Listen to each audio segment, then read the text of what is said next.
Hello students. बेटा आपको याद होगा लास्ट वीडियो में हम लोगों ने एनाटॉमी खत्म कर लिया था, ठीक है। आज हम लोगों को नया टॉपिक स्टार्ट करना है, ग्रोथ एंड डेवलपमेंट। इसी में हम लोग आगे प्लांट हार्मोन के बारे में डिस्कस करेंगे। सबसे पहले हम लोगों को ग्रोथ के बारे में डिस्कस करना है, ठीक है। तो यहाँ पे मैंने एक क्वेश्चन टाइप लिख रखा है, व्हाट इज ग्रोथ, मतलब वृद्धि क्या है। उसका आंसर भी लिख रखा है, पहले अपन पढ़ लेते हैं फिर समझ लेंगे। देखो, increase in length, area, volume, cell number और वेट। वेट ड्राई हो सकता है या फिर फ्रेश हो सकता है। कॉल्ड ग्रोथ, मतलब बेटा लंबाई में वृद्धि हो, क्षेत्रफल में वृद्धि हो, आयतन में वृद्धि हो, कोशिकाओं की संख्या में वृद्धि हो या फिर भार में वृद्धि हो, क्या कहलाता है? वृद्धि ही कहलाता है, ठीक है। नेक्स्ट कुछ एग्जांपल लिख रखे हैं इसके। एक्सपांशन ऑफ ए लीफ, जब एक लीफ में विस्तार होता है मतलब वो बढ़ती है, उसका आकार जब बढ़ता है तो उसको वृद्धि कहा जाता है। और दूसरा एग्जांपल लिख रखा है, increase in length of pollen tube. आपको पता होगा जो पोलन ट्यूब होती है जिसको पराग नलिका कहते हैं, जब इसकी लंबाई बढ़ती है तो ये भी एक प्रकार से ग्रोथ ही है, ठीक है बेटा।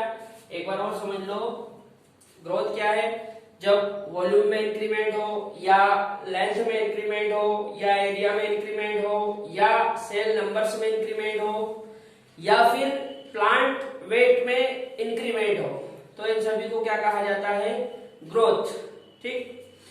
नेक्स्ट इस तरह देखो, मैंने टाइप ऑफ ग्रोथ लिख रखा है। आपको याद होगा बेटा ग्रोथ दो टाइप की होती है, एक तो प्राइमरी ग्रोथ और दूसरा सेकेंडरी ग्रोथ। प्राइमरी ग्रोथ उसको बोलते हैं जो स्टार्टिंग में होती है, प्रारंभिक अवस्था में, वो प्राथमिक ग्रोथ, ये हमने पहले भी एनाटॉमी में डिस्कस करा है। सेकेंडरी ग्रोथ उसको बोलते हैं जो बाद में होती है, ठीक है। अच्छा, अब प्राइमरी ग्रोथ होती क्या है बेटा? जब प्लांट की लंबाई बढ़ती है, लेंथ, तो उसको बोलते हैं प्राइमरी ग्रोथ, और ये प्राइमरी टिश्यू के कारण होती है। लेकिन जब प्लांट की चौड़ाई बढ़ती है, विड्थ, तो इसको सेकेंडरी ग्रोथ कहते हैं, और ये सेकेंडरी टिश्यू के कारण होती है, जो सेकेंडरी मेरिस्टेमेटिक टिश्यू होते हैं उनके कारण, ठीक है। देखो यहाँ पे लिख रखा है मैंने, प्राइमरी ग्रोथ में लिख रखा है इंक्रीज इन लेंथ, लंबाई में वृद्धि, और सेकेंडरी ग्रोथ में लिख रखा है इंक्रीज इन विड्थ, चौड़ाई में वृद्धि, ठीक है। जब लंबाई में वृद्धि होगी तो बोलेंगे प्राथमिक वृद्धि, और जब चौड़ाई में वृद्धि होगी तो बोलेंगे द्वितीयक वृद्धि, ठीक है। स्टेप ऑफ ग्रोथ, जो ग्रोथ होती है, वृद्धि, इसके कई स्टेप्स होते हैं जो मैंने यहाँ पे लिख रखे हैं। सबसे पहला बेटा मेरिस्टेमेटिक, जिसको हिंदी में बोलते हैं विभाज्योतक चरण। दूसरा है एलोंगेशन, जिसको बोलते हैं दीर्घीकरण चरण। और तीसरा है मैचुरेशन, जिसको हिंदी में बोलते हैं परिपक्वता चरण। एक्चुअल में ये जो मेरिस्टेमेटिक स्टेप है, इसमें सेल्स में डिवीजन होता है, कोशिकाओं की संख्या में विभाजन होता है, जिससे कोशिकाओं की संख्या बढ़ेगी। ये जो एलोंगेशन स्टेप है, इसमें कोशिका का जो साइज है उसमें इंक्रीमेंट होगा, मतलब आकार में वृद्धि होगी। और ये जो मैच्योरेशन जोन है, या सॉरी मैच्योरेशन स्टेप, इस अवस्था में कोशिका में परिपक्वता आती है, मतलब उसमें डेवलपमेंट होता है, या अपन डिफरेंशिएशन भी बोल सकते हैं। शुद्ध हिंदी में बोलो तो कोशिका परिपक्व होती है, ठीक है बेटा। इनके बारे में अपन एक एक करके डिटेल में और आगे देख लेते हैं। जैसे कि बेटा अभी मैंने आपको बताया था कि जो ग्रोथ की स्टेप होती है उसमें 3 स्टेप है। सबसे पहला मेरिस्टेमेटिक स्टेप, दूसरा एलोंगेशन स्टेप और तीसरा मैचुरेशन स्टेप। तीनों के बारे में एक एक करके समझते हैं। सबसे पहला मेरिस्टेमेटिक स्टेप। आपको याद होगा बेटा, मेरिस्टेमेटिक का मतलब होता है डिवीजन। मेरिस्टेमेटिक का मतलब क्या होता है? डिवीजन, मतलब विभाजन। चूंकि मेरिस्टेमेटिक स्टेप है, नाम से क्लियर है, वह स्टेप जिसमें डिवीजन होगा या मेरिस्टेमेटिक प्रोसेस होगी उसको बोलते हैं मेरिस्टेमेटिक स्टेप। हिंदी में विभाज्योतक चरण, वह चरण जिसमें विभाजन होगा उसको बोलते हैं विभाज्योतक चरण। क्योंकि बेटा इसमें सेल में डिवीजन होगा और जब सेल में डिवीजन होता है तो कोशिकाओं की संख्या बढ़ती है। ठीक है, वही मैंने लिखा है, देखो in this step number of cell is increases by cell division. ये जो स्टेप है, इस स्टेप में कोशिका विभाजन के द्वारा कोशिकाओं की संख्या बढ़ती है। अब ये जो मेरिस्टेमेटिक स्टेप है, इस चरण में जो कोशिका होती है उसके क्या लक्षण होते हैं वो यहाँ पे नीचे लिख रखे हैं। ठीक है, कैरेक्टरिस्टिक्स ऑफ सेल, पहला है रिच प्रोटोप्लाज्म। इस स्टेप में बेटा जो सेल होती है उस सेल के अंदर प्रोटोप्लाज्म बहुत अधिक मात्रा में होता है। दूसरा, लार्ज कॉन्सिपिशियस न्यूक्लियाई। इस स्टेप में कोशिका में जो नाभिक होता है उसका आकार काफी बड़ा होता है और वो काफी विकसित होता है।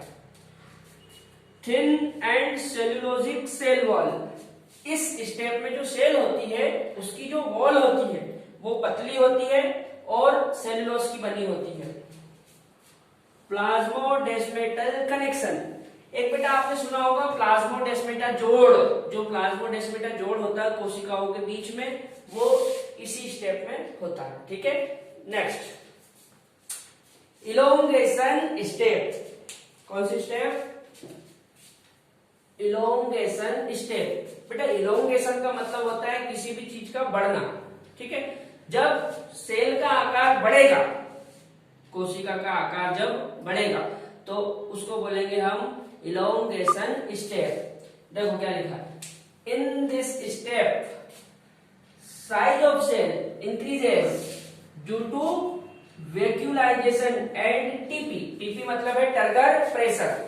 जब सेल के अंदर जो वैक्यूल होती है, वैक्यूल मतलब राजधानी, वो जब बढ़ती है और सेल के भीतर का जब टर्गर प्रेशर बढ़ता है तो सेल का आकार बढ़ने लगता है। इसी को हम बोलते हैं इलोंगेशन स्टेप। अच्छा, इस चरण में कोशिका में क्या लक्षण होते हैं वो यहाँ पे लिख रखे हैं। पहला है इंक्रीज्ड वैक्यूलेशन। कोशिका के भीतर जो राजधानी होती है वैक्यूल, उसका साइज बढ़ जाता है। Next, cell enlargement. जो सेल होती है इसका आकार बढ़ने लगता है, उसी को लिखा है cell enlargement. And next, cell wall deposition. देखो बेटा स्टार्टिंग में जो सेल वॉल होती है वो सेलुलोज की बनी होती है, लेकिन बाद में उस पे धीरे धीरे हेमिसेलुलोज, पैक्टिन वगैरह दूसरे पदार्थों का जमाव होने लगता है। तो वो जो डिपोजिशन वाली फेज है वो यही है। इलोंगेशन स्टेप में ही सेल वॉल के ऊपर अदर सब्सटेंस का जमाव होता है, डिपोजिशन होता है। ठीक है, एक लास्ट स्टेप है मैच्योरेशन, वो और देख लेते हैं। ये आखिरी स्टेप है बेटा मैच्योरेशन स्टेप। एक्चुअल में मैच्योरेशन स्टेप में क्या होता है, कोशिका पूरी तरह से मैच्योर हो जाती है, परिपक्व हो जाती है, जिसको हम बोलते हैं विकसित कोशिका। अपन बोलते हैं कि एक कोशिका पूरी तरह से विकसित हो गई, मतलब उसमें डेवलपमेंट हो गया। तो जिस स्टेप में सेल पूरी तरह से डेवलप हो जाती है उस स्टेप को ही बोलते हैं मैच्योरेशन स्टेप, परिपक्वन अवस्था। देखो डेवलपमेंट और qualitative change is important feature of this phase. मतलब ये जो अवस्था है, इस अवस्था का जो मुख्य फीचर है वो क्या है, कोशिका में डेवलपमेंट मतलब विकास होना।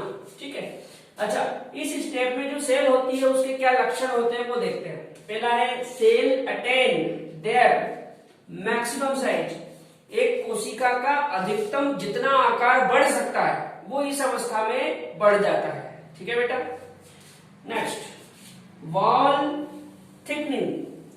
किसी कोशिका में जितने भी पदार्थों का जमाव होना है वो इस अवस्था में पूरी तरह से हो जाता है। Next protoplasmic modification. इस अवस्था में जो प्रोटोप्लाज्म होता है उसमें रूपांतरण होता है।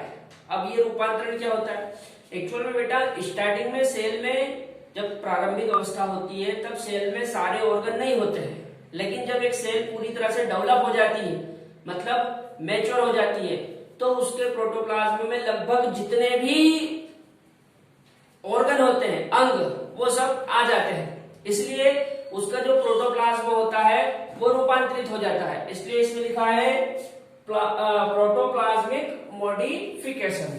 ठीक है, यहाँ पे अपन ने ग्रोथ की स्टेप भी देख ली, ग्रोथ क्या होती है ये भी हमने देखा। अब इससे आगे नेक्स्ट वीडियो में बेटा हम लोग चर्चा करेंगे फेज ऑफ ग्रोथ। ग्रोथ की 3 फेज होती है, आपने पढ़ा होगा, लैग, लॉग एंड स्टेशनरी। ठीक है, उसमें कैसा कर्व बनता है, ये सारी चीजें अपन नेक्स्ट वीडियो में देखेंगे। ठीक है।